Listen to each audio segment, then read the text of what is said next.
One Piece could be so good. It's so close to being But it good. is so good.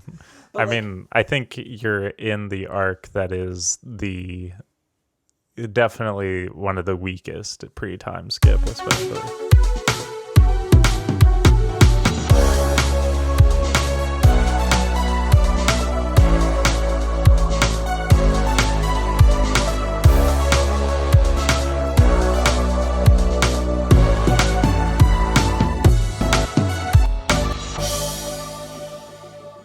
What I am so glad you validated that opinion of mine. Oh, brother mine. So the gal that I was flirting with for a couple of days before it became very apparent that she was not into me, now I just give her shit about One Piece, right? And one of the things is Skypiea is where I fell off as a child. I was just like, I can't. This is dumb. Why are they in the legal trouble that they're in? Makes like, what is this? And so now going back to it, Skypiea is genuinely a slog to get through, which sucks because there are concepts that are so cool and that could go places, but I know they're not going to, right? So I just read volumes 26, 27, and 28. That's everything from Blackbeard going, damn, I guess they escaped because they rode the ship thing up to Skypiea. Is everything from that up to halfway, if it feels like halfway, who knows how long he's going to drag it out, of fighting Kami and his goons. They haven't fought Kami yet. We've found out that Kami's made of lightning because the totally not Native Americans fought him with their fucking big ass guns. So they've already beat the shit out of two of his followers, and that entire fight presentation is, some shonens tell you their story while fights are happening, and other shonens have a fight because they don't think you'd watch just the story. And this arc in particular, why are we fighting the Heavenly Warriors? Why are we fighting the native Shandorians? I don't remember. Shandorians. Why is this conflict happening?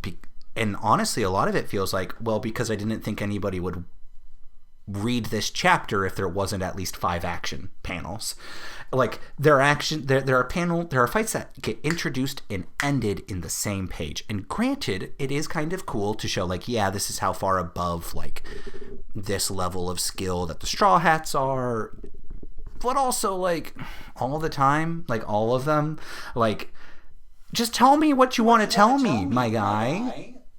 Yeah, I mean that's kind of an overarching problem with One Piece in general, and I think Skypiea is interesting because I think that he was introducing a lot of world building concepts, and you could argue pretty easily that I don't think he even needed to have the Straw Hats go to Skypiea because Skypiea, I think, is too long, but there's so many things that get introduced in Skypiea that are very important to this day. Well, what's cool is I'm 5 parts into Skypiea, according to volume 28. Yeah. I finished Skypiea part 5, and I cannot figure out which things that people keep telling me are going to be important later. I honestly don't know if you've been introduced to any of them yet.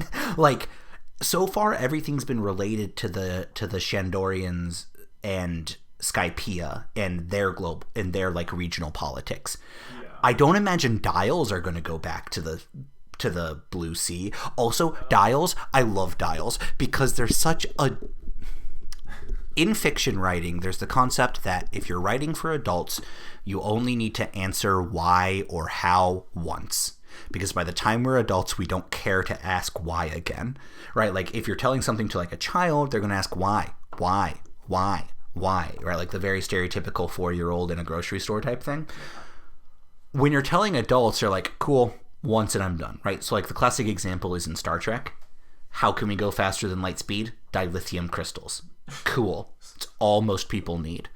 And then you're a big old pedantic nerd and you go, dilithium? You mean 2 lithium? How does that do, right? And then, whole writing teams get brought in to expand lore over the course of decades, right? But, like, in general, most of your audience is going to be like, okay, cool, something. That's all I need. Dials were brought in to, like, how do they have all of these cool technology things? This thing. But then if you start probing them a little bit, it's like, what the fuck are these? Yeah. It's like they're a shell left behind by an animal, and, like, depending on what they are, they stored, like, storing kinetic force for, like, impact dials, okay, fair enough. Storing, like, flames, a little bit weirder. If you said stored heat, I'd get it. Storing gouts of flame, that's weird. Storing scent, okay. Storing light, okay, yeah, makes sense. We can actually, like, store like phosphorescence, okay, cool, that makes sense. But, like, so, like, some of them are like, okay, yeah, cool, fair enough, and then others are like, all right, you're taking a piss. Like, this would have made more sense if you never bothered to explain it and just let me accept it. But, like, dials could like, Nami just had a fight with the Sky Knight what's his ass and a couple of, like, sub characters. And honestly, I really liked the fight because she got to step up and show that she's not just someone who's there to be protected. Like, she got to throw hands. Granted, big asterisk, she has help from, like, the ally of the day type thing, but, like, she got to do something. And they could so easily make her relevant and make her, like, a character with physical agency by sending her back down to the Blue Sea with dials. Give her an impact dial, a couple of, like, wave dials so that she can, like, go super fast, a couple of wind dials. That's it. Right? Like, just, like, have the Skypeans go, thank you for all the trouble that we caused you, take some of this back with you. And boom, she's right up there. She's contending with the big boys again. You know what I'm sure is not going to happen? That. I am so 100% sure that's not going to happen. I mean, do you want me to tell you things? Yes. Does she go back with dials?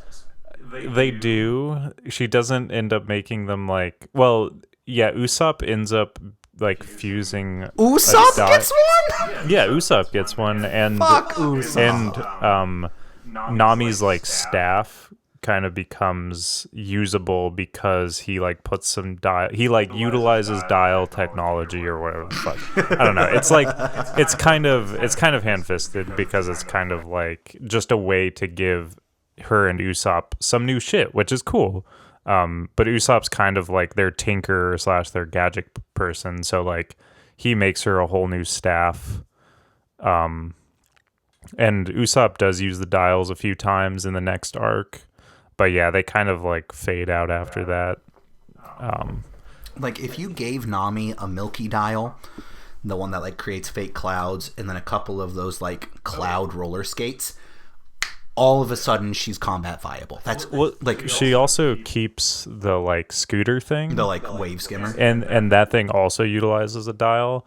She doesn't. I don't think she keeps that post time skip, but a lot of things kind of. So I mean, like, this, I think, dives into a bigger problem with One Piece, is that I do think Oda's really good at world building.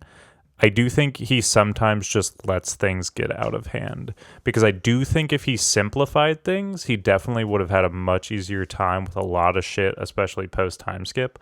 But, like, some of the stuff that I'm talking about that, like, remains relevant past Skypiea is Skypiea, I think, would have been a 10 times better arc if it was just an arc for world building and it wasn't an arc for the Straw Hats to fight someone.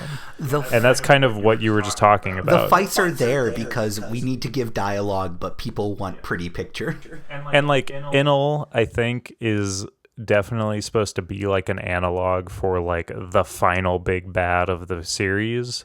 Like, it's kind of supposed to be like, this is, like, hinting at, like, the bigger picture of, like, what's going on with the world government and everything. But a lot of that shit we don't even learn until, like, recently. Let's go. And so, like, but also the Chandrians and just the Sky people in general are super, super relevant just to the lore of the One Piece world, because we've learned that they come from the moon. They actually come from the moon. Hang on a second.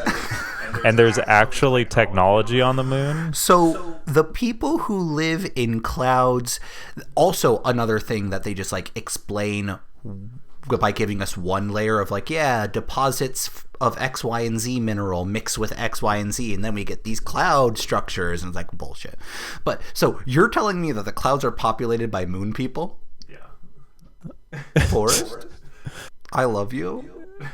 Why do you love this series? Because it's dope. There's no reason why it's not dope. I mean, like the reasons. So I mean, like, it all ties into a bunch of different shit, because basically, like, One Piece is a sci-fi series, because we also just learned that it is a post-apocalyptic world. Well, right, because I mean, surely that's just playing off of the 100 years of no history that Robin's always on about. But the technology from that Void Century is like leagues beyond anything that we've seen in the series. Up to and including the actual factual android crew member?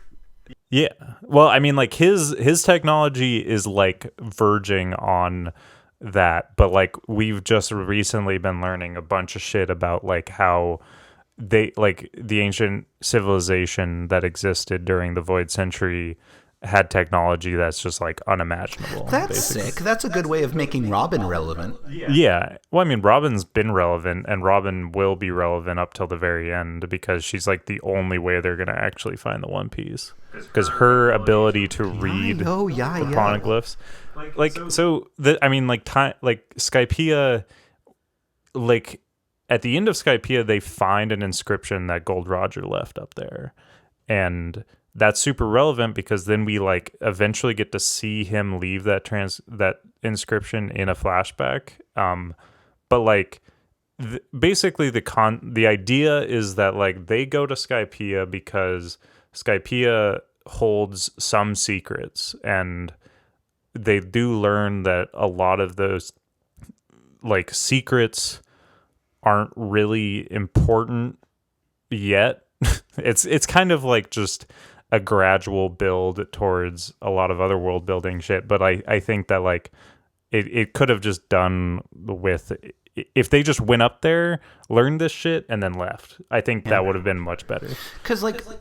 But that's also why I think that One Piece would just be better if it wasn't a shonen manga. Because if One Piece was not focused on the characters getting stronger and it just being an adventure, it would just give me a journey to the center of the earth, but pirates. Yeah, I mean, that's literally what it's trying to be and what it has been. But honestly, like, post time skip, it really gets out of hand, because that's when like the power scaling really kicks in, because like hockey gets introduced. Well, and hockey was also basically like the groundwork for hockey is laid in Skypiea too, because like the mantra, I'm assuming the they hearing mentioned that. Hearing that, bodies type shit. That is my chair. That is perception hockey, and that is a huge thing. That is a huge thing going forward. I was wondering if that's what that was while they were talking about it. And so like the idea is that throughout the One Piece world, like mantra is what they call perception hockey in Skypiea, and then like when we get to Wano, we learn that they call armament hockey Rio, instead of, because like the idea is that these closed off nations are kind of like representations of how like the Void Century kind of like impacted the world, you know, because like the idea is that the Skypiea has been up there for God knows how long. I don't even remember how long they say. They haven't said in the first 5 parts. Yeah, I mean, it was hundreds and hundreds of years, so they're just like completely cut off from societies in the like on the normal planet, but like also so is Wano. Wano was completely closed off from the rest of the world for the past 800 years. Basically, since the Void Century happened, they've been 100% cut off from everything else. And I mean, like, say what you will about like how long the series goes on for, but I do think that Oda is good enough at world building that like he manages to keep everything relevant. I think that there's a lot of flaws with the way that he tells the story, mostly because it's a shonen manga, but like I mean, that's honestly the reason why I love One Piece, is mostly the world building. Fair enough. So, brief plot summaries. Volumes 26 through 28. Get to Skypiea by riding the Sky Blast. Fuck around Skypiea. Be criminals for not paying the entry fee into Skypiea. Get excommunicadoed by the God Emperor of Skypiea. Go to the God Emperor of Skypiea's place to fuck shit up and find the lost city of gold that we set up in the arc before. So far, we fucked up 2 of his generals, and the native islanders who were on a chunk of rock that got blasted up into Skypiea apparently have been fighting to get their chunk of earth back, because there's a chunk of earth in the sky. They don't explain how it remains buoyant, but don't ask. I mean, it's the cloud. But they didn't bother explaining how the clouds are buoyant enough to keep earth in giant, I know, 5,000-foot trees up in the air. They've been fighting to get their native home back from Kami, which is a position and a title that's held. And they are using the approach of the Blue Sea people, which are the Straw Hat crew, as like a distraction to wage their like final push. They're getting their shit pushed in, like absolutely destroyed, by both the Straw Hats when they decide to fight the Straw Hats, because they're just super aggro like that, and by the like 4, I forget what they're called, but the 4 vassals, actually I think is what they're called, of the Kami, who's this guy who's made out of lightning. We just found out in the middle of volume 28. I mean, his devil fruit is dope. I mean, like, just being made of lightning is such a cool concept. Do you want to say that into the microphone? Yeah, being made of lightning is such a cool concept. Dope af, bruh. And yeah, that's pretty much where we're at. So far, once we got to Skypiea, 3 cool things have happened at IMO. Pre getting to Skypiea, I really liked the characterization of Blackbeard.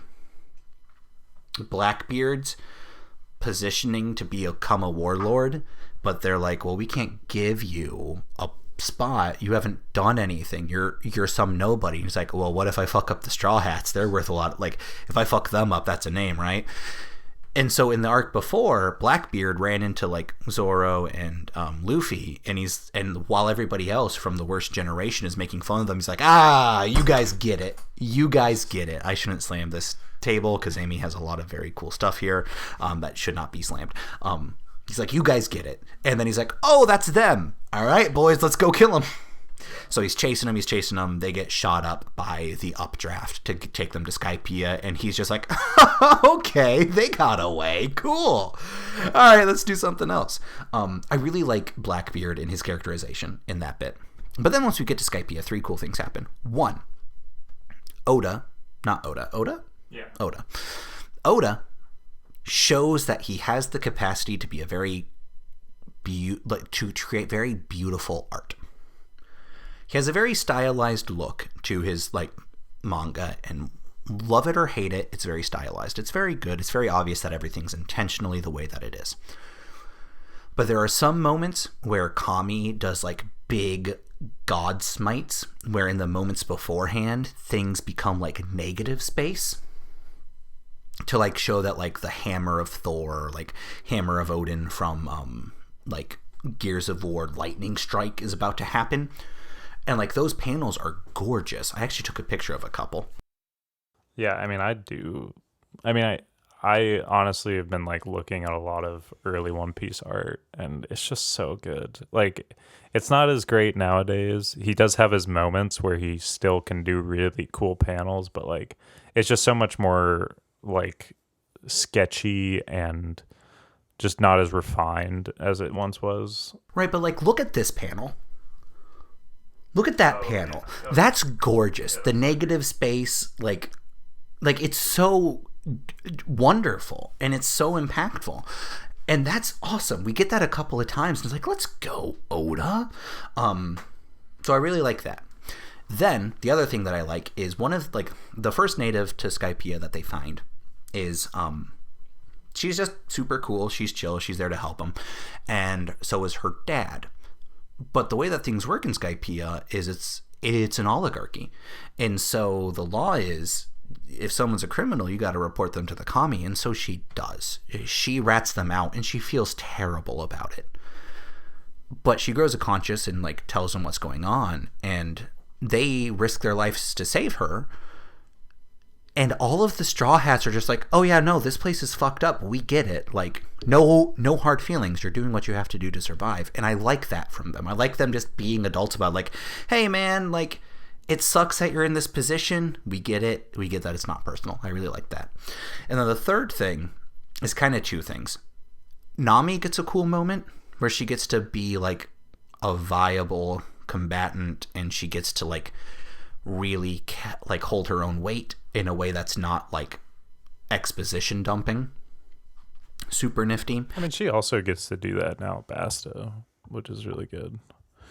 Fair enough. And then Chopper gets a fight. He doesn't win it through like ways of like, say, Zoro or like Luffy would win it. He gets one good swing in and it just sort of ends it. And his fight was super rushed.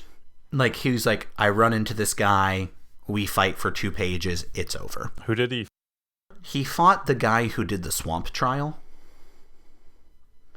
And so what he ended up doing is he took the boots that had his like aerial. Oh yeah. Yeah, so like he like took the gear that helped him fly, and then while he was in the air, he beat the shit out of him, and that was it. That was the end of the fight.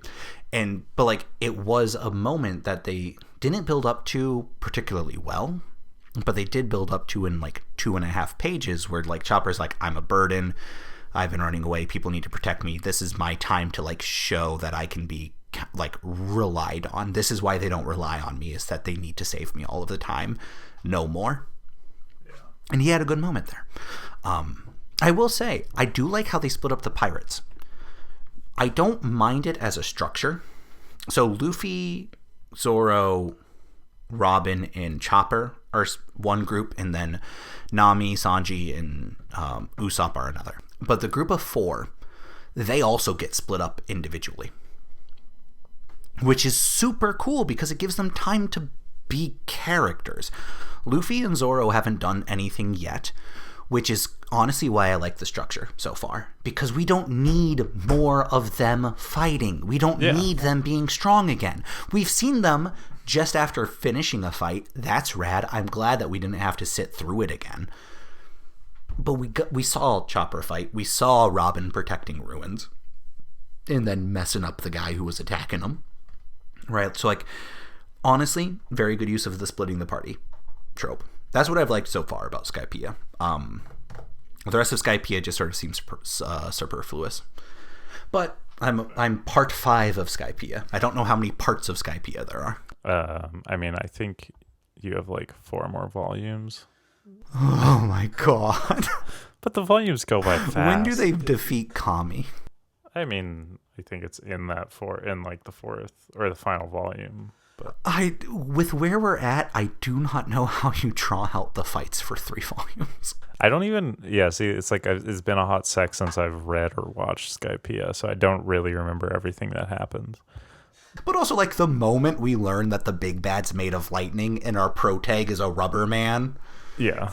All right, cool. Let's fucking fast forward through this episode. Well, but I mean, that's like also the thing is like early One Piece, Oda's never been great at fights, in my opinion. Like, there's really not a fight in One Piece that I think about as being an incredible shonen fight. I definitely think that most other series with fights just do it better than One Piece.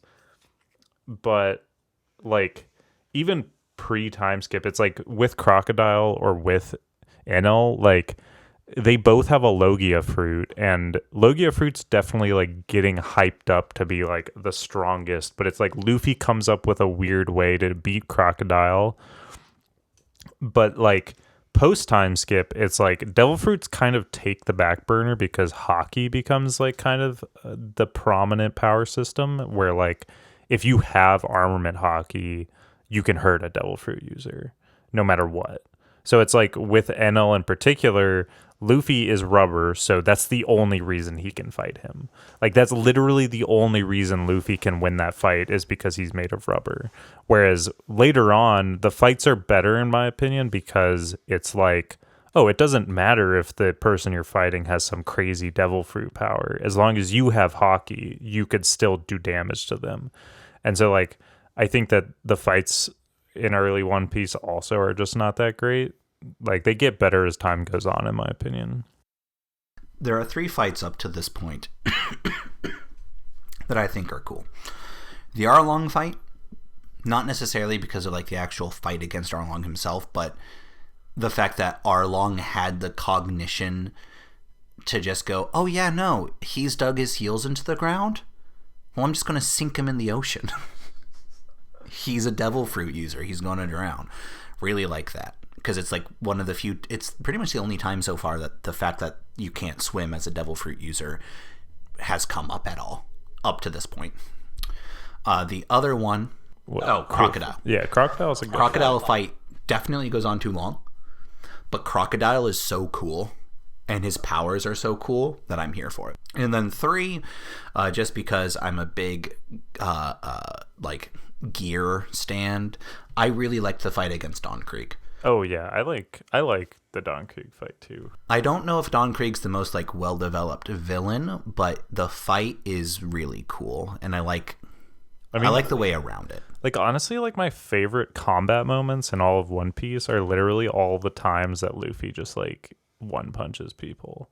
One punch! Because I mean, like, those moments aren't even fights, but like those moments are just good because they're utilized in such a way to show you just how strong Luffy is. And it's like, obviously that just can't always be the case, but even like the fight against Don Krieg, it doesn't last very long, but it's still a decent fight in terms of like choreography, because like you get to see like Luffy's like unending will, and like him like basically just slamming through anything that Don Krieg throws at him. I mean, that's kind of what every Luffy fight amounts to, is him just slamming through until he finally wins, which, yeah, I mean, say what you will about it, it's not the best fights, in my opinion. But that's also why I like Zoro's fights more, because they're not so devil fruit oriented, you know? I think the devil fruit oriented fights tend to just be kind of a slog throughout One Piece. Like, it's kind of one of those things where, like, I wish Dragon Ball gave something to humans to let them catch up to Saiyans. Because even Namekians don't fucking matter. Yeah. Like, Piccolo, sit down, boy. Go into retirement. Like, live your life. Be a grandpapa to Videl. You don't matter anymore. Because there are so many Saiyans and so many Saiyan-level threats that you are just genetically not strong enough. Kind of like how Sasuke and Naruto are just born better. I hate it. I hate that in anime. I wish Dragon Ball gave something to say like Krillin and Tien to like help them do something. In One Piece, I like the idea of Haki in the regards of like helping even up that power difference. But I also kind of like the idea of it not being a magical power. I kind of like the idea of like, no, if you actually just have enough determination and train enough, you can overcome. I don't like having the equalizer be something inherently mystical, because it's one of those, So I would argue that like Haki isn't, I mean, it's kind of mystical, but the concept behind Haki is that it is your will. It is, anyone can have Haki as long as they have enough will to overcome the challenge in front of them. So like armament Haki is basically like the physical manifestation of your will. If you have enough will, you can punch someone who has a devil fruit and they will take damage. If you have enough will, you can sense people around you. And then the ultimate level of Haki is called Conqueror's Haki, where it's like if you are so dedicated to your goals and your dreams, like I mean, that's a little bit more like, That's a little bit more of like a Super Saiyan transformation kind of deal, because it's like only 1 in a million people have Conqueror's Haki. But who has Conqueror's Haki? Luffy and Zoro, you know. But it's like basically... Sanji doesn't even get it. No, but Sanji also just got something that's like kind of equivalent. That's, yeah, I mean, like, I don't know. I still like the One Piece power system because I think it balances itself well and it gives everyone pretty much equal opportunity to be really fucking strong. And like, this is like really recent. Like, this is the most recent chapter, but Shanks just did something finally. My dad? He like one-shotted a character who's one shot! And so it's something that I haven't been seeing anyone talk about online. And so like everyone got super upset because the character that Shanks one-shotted is this character named Eustace Kid. And he was a kid who... I know him. I've played with his card and so in the card game. Kid just recently defeated Big Mom. And Big Mom's still around? I mean, what do you mean? She's like really prominent in the most recent half of the story. I mean, she's like a main villain. She's a villain for so long. There are so many arcs with Big Mom. There's only 2 arcs with her. But it's Sanji's family arc. And then Wano. And then where are we now? We're out of Wano. We're post Wano, yeah. So like, so that's 3 arcs. No, Big Mom isn't here. I was just saying Kid was the one that defeated Big Mom. Okay, I was. And so like people have been arguing about like power scaling, but also like Shanks has always been a badass. Exactly. Like we just haven't seen the upper level. And so, but the reason people have been arguing about power scaling is because Shanks one-shotted Kid with a move that we, as far as we know, is like on equal level to something that Big Mom did to Kid, and Kid like got up from it. Whereas in this chapter, Shanks just one-shotted him and he was out cold. Like, he didn't even stand a chance. And so everyone's like, oh, but how the fuck is Shanks so strong that, like, he could knock out Kid, but, like, Big Mom couldn't? And it's like that's a whole nother thing where I think we still need to see more because we don't 100% know that Kid is knocked out. Homie stared down a sea devil. Yeah, but... So Shanks was using a sword, and something that I don't see people talking about is how I think that swords are the strongest weapon in the One Piece world for a lot of reasons. I mean, we know that Mihawk is one of the strongest people in the world, and we know that Zoro is like striving for that. But like when Big Mom hit Kid with her massive attack, she was never using an actual sword. Like, she was never hitting him directly with a fucking sword. Well, wasn't there something about coating, like Zoro coating his swords with Haki? Yeah, and so there's also something called a black blade, which is like basically where you infuse a sword with your Haki to the point where it is permanently infused with it. And it basically makes a sword unbreakable. So a lightsaber. Basically, it basically makes the sword unbreakable and like just undamageable through like your sheer will. And we don't know what Shanks is capable of, but he hit Kid with the sword directly. Like, it wasn't like he just kind of punched him. It was like he slashed him.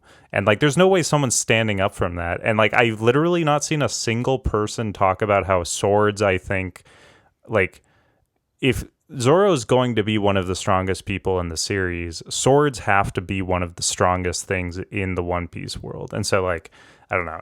That's an aside. I feel like we should get to the actual episode because we spent like a half an hour talking. Considering how little we actually do vocal warm-ups, this is fine. That's what this was. Yeah, I know. I mean, it's fun to talk about One Piece because I love talking about One Piece.